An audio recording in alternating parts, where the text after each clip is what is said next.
Aerox version 3. Nandito na sa Motorlandia, Santa Cruz, Laguna.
Ayan mga ka-riders, naandito na po sa wakas sa Motorlandia, Santa Cruz, Laguna ang Aerox version 3. Ay, grabe ang kanyang itsura sa personal. Napaka-aggressive at futuristic ang itsura niya, oh.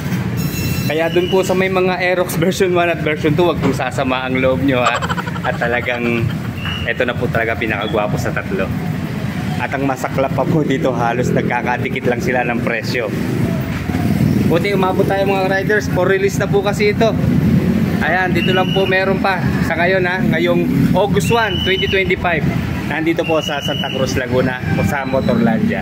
Nga pala mga riders, ito po yung Miro Aerox version 3 na standard version. Wala pa po yung Aerox Turbo. So dito po sa Aerox standard, meron po itong tatlong kulay. Bali meron nga po itong black, meron din po itong blue, at saka ito itong light blue. So ito para sa akin ang pinakagwapo. Ito ho ang may-ari, Sir Juni. Opo, Juni. Si Juni. Taga saan kayo, sir? Taga po. Good afternoon, sir. Bakit Aerox version 3, sir? Actually, ang hanap ko po ay Aerox version 2. Okay. Kaya po napapunta po dito sa Motorlandia. Ito na. Version 3 na po. At swerte kayo, sir. Kayong kauna-unahan nagkaroon dito ng Aerox version 3. Okay mga riders, bibilisan natin para hindi natin maabala kasi for release na po ito. Ang nauna ko pong napansin sa kanya pong lighting system, malaki po naging improvement. Doon po kasi sa version 2, combine pa po siya ng bulb at LED. So dito nga po sa version 3, full LED na po siya mga riders. Di lang po ako sure kung projector lamp na po ito na naka-split type. And then ang kanyang turning signals, tumaas na po, naandito na sa ka-level ng kanyang dibdib. Oh. Dati po kasi dito nakalagay ang turning signals. So siguro sa mga susunod na araw, gagawa natin ng comparison yung version 2 at version 3. Ano po? So ayan, kita naman natin LED rin po yung kanyang mga turning signals.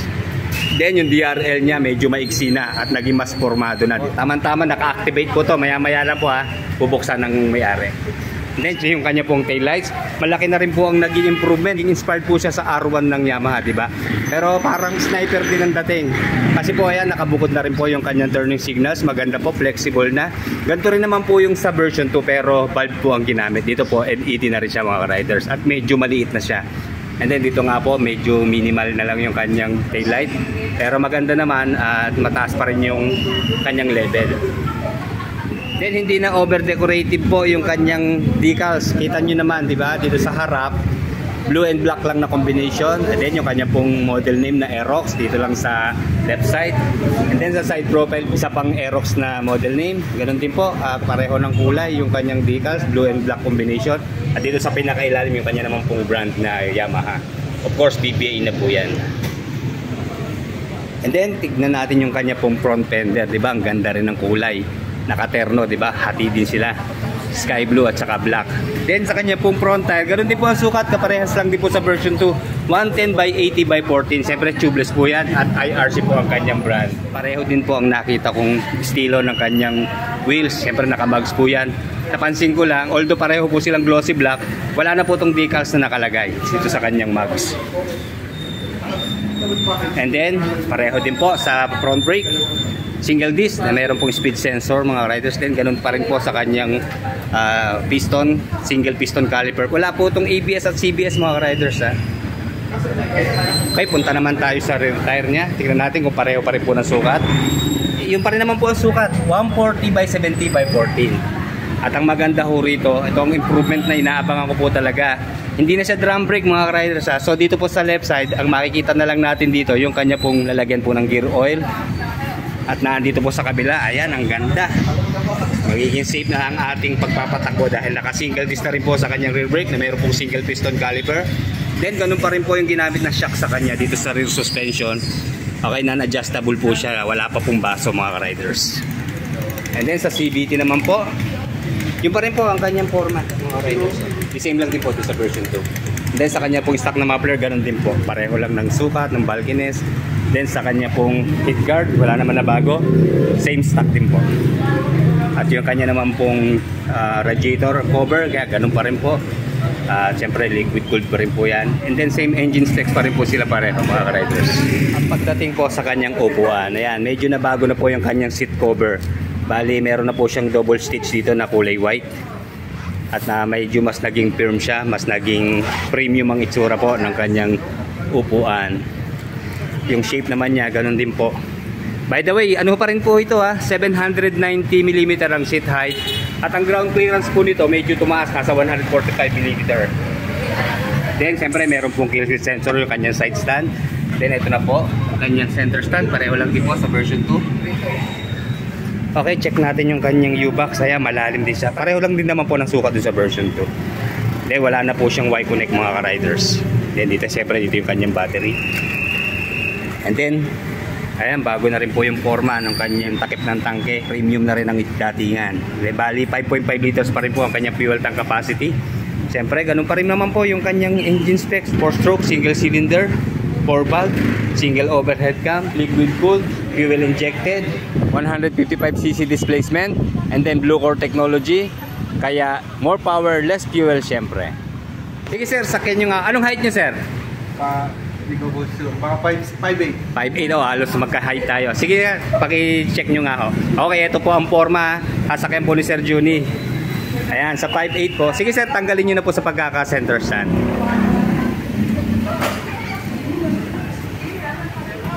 Ayan, sige, tulungan tayo ni sir. Ayun. Okay, yung footrest po sa angkas, pareho rin po. Ayan sir, tiyan po ba tayo? Okay, lapat. Matangkad tayo, 5'8" yan ah. Gwapong-gwapo ni sir oh. There's a thumbs up nga dyan. Check lang natin yung kanyang instrument panel ha. Tingnan natin yung introduction niya. Okay. Okay, hindi naman siya colored mga rides, pero pure digital na siya. Okay, medyo nabago na po kasi naging square na yung kanyang instrument panel. Nakaangat na siya mga rider. Okay, makikita po natin dito sa taas, meron siyang clock, then yung kanya pong RPM. Then siyempre ito po yung kanyang speedometer. Then ito po, meron siyang voltmeter yan, 12.7. Then dito po sa right side yung kanyang fuel indicator. Sige nga sir, ano nga po yung ilaw natin ha. Okay, sa pag-open po, ang unang nakabukas sa kanya, yung kanya pong DRL. Ayan, kulay white. Ayan, di ba may korte siya. Then sige nga sir, paki-headlight nga po. Wala pa, i-start tayo na. Sige sir, i-start nga po muna. Kaya pakinggan muna po natin yung kanyang tambucho. Sige nga sir, pakibomba nga po.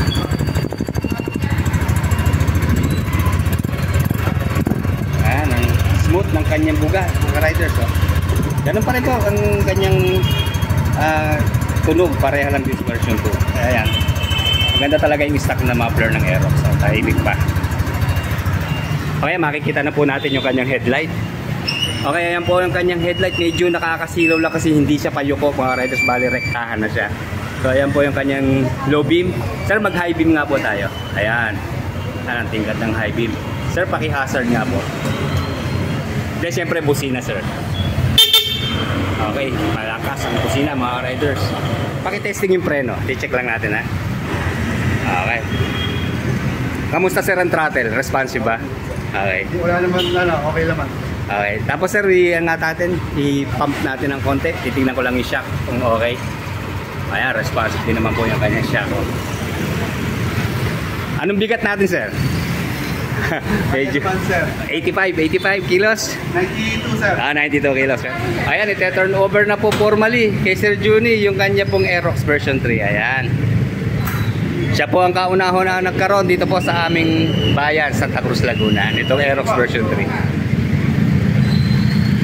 Dito lamang po ito ha, sa Motorlandia, Santa Cruz, Laguna. Kaya kung maghahanap po kayo ng version 3, punta lang po kayo dito. Available na po sa kanila. Bali ito pa lang po ha, standard version. Meron po siyang giveaway na helmet. Ayan, HPH. Susukat po natin dito sa kanyang U-Box. Siguro kahit anong pwesto, pwede siya. Ay hindi po, ang pwesto talaga niya pabaligtad po talaga. Ayan ang position po. Ayan, magsasara na siya. Ma'am, salamat po ha. Ma'am, salamat po. And then wala naman po na bago sa kanyang curb weight. 122 kilos pa rin po siya. Meron lang pong konting pagbabago sa kanyang dimension. Unahin po natin sa kanyang height na nasa 1,150 mm. And then 1,980 mm naman po ang kanyang length. At 700 mm naman po sa width. At 1,350 naman po sa wheelbase. Disusi pa rin naman siya. Ito pong standard version hindi po siya keyless ha. Pareho lang din po yung kanyang mga boto na yan, seat and fuel. And then ganun pa rin po yung kanya pong ignition. Yung pagbukas po ng upuan. Then meron po siyang shutter key lock mga riders. Okay, sa switches and button, mas maganda siya ngayon. Mas naging futuristic siya kasi may mga kanto-kanto na siya. Ayan yung kanya pong high beam, low beam sign. Menu, ayan para po dito sa ating mga indicators. Buti dito na nakalagay, hindi na dito ano. Tapos ayan po yung turning signals, horn. Then sa kabila po hazard lamp, switch off. At saka yung kanya pong electric starter push button. And then yung kanya pong mga brake levers, ang gaganda, puro alloy po siya. Saka half press lang agad-agad siya, malakas ang preno. Then sa side mirror, almost the same po dun sa version 2. Shoutout muna sa mga taga Motorlandia. Ayan, kaway po kayo sir. Biliin nila po yung presyo. Okay, ito po ang presyo ng Aerox 2025 version 3. Ang cash price po niya dito sa Motorlandia ay nasa 125,900 pesos. And then kung installment po kukunin, 10% po nung cash price. Kaya 12,590 po ang down payment. And then ayan po sa 12 months, kala ko 2,160. Ako, dadagsain po dito kapag nagkataon. 12,000 po yan. 12,160 po ang monthly hulog. And then sa 2 taon po, 7,220. At sa 3 taon naman po ay 5,570 monthly. Ayan po ang Aerox version 3 as of August 1, 2025 dito po sa Motorlandia, Santa Cruz, Laguna. So talaga mapapaisip ka kung version 2 ba ang kukunin mo or version 3. Siyempre version 3 na kasi nga po yung version 2 ang presyo niya nasa 121,000. So nasa 4,000 lang ang price difference po dito sa version 3. Para naman po sa performance ng Aerox version 3 na standard version, nasa 15.2 horsepower at 8,000 RPM and 14.2 Nm of torque at 6,500 RPM. Nga pala mga riders, hindi lang natin naipakita ha. Doon po sa kanyang charging port, kung dati po ay power outlet siya. So ngayon, hindi na po natin kailangan bumili ng adapter. Type-C ready na po siya. Kaya pag magcha-charge tayo, rektahan na yung ating mga cellphone. No problem. At lahat naman kadalasan ng mga wire ngayon ng cellphone ay Type-C na. Kaya ngayon 2025 mga ka-riders, maswerte po kayo sa mga hindi pa nakakakuha ng motorsiklo. Magandang option po itong Aerox version 3 na standard. Reasonabling presyo, maporma, panalo na rin sa specs at features. At higit sa lahat, naka-Yamaha ka na. Nga pala, nag-check po tayo ng kanyang fuel consumption at top speed sa Google. Ganun pa rin naman po, wala naman halos na bago kasi nga po ito pa rin ay same engine specs ng version 2. So expect na natin sa kanyang fuel consumption na sa around 35 to 40 kilometers per 1 liter. Depende pa rin po sa klase ng ating paggamit. And then sa top speed po niya, ayon sa manufacturer's claim, 120 kilometers per hour. Okay, yan po forma niya kapag naka-side stand. Medyo bumaba na siya mga riders.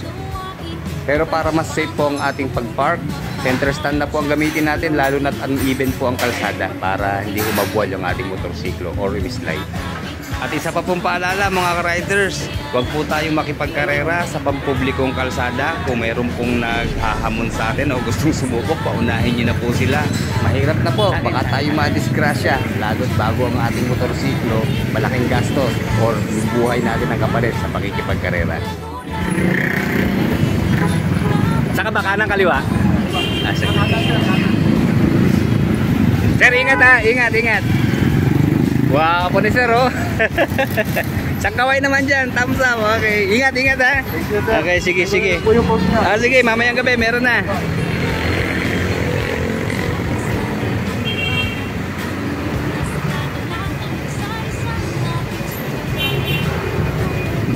Nakakasama ng loob. Parang gusto ko na mag version 3 ah. Okay, sige mga riders, like, comment, and subscribe sa ating channel. Salamat po.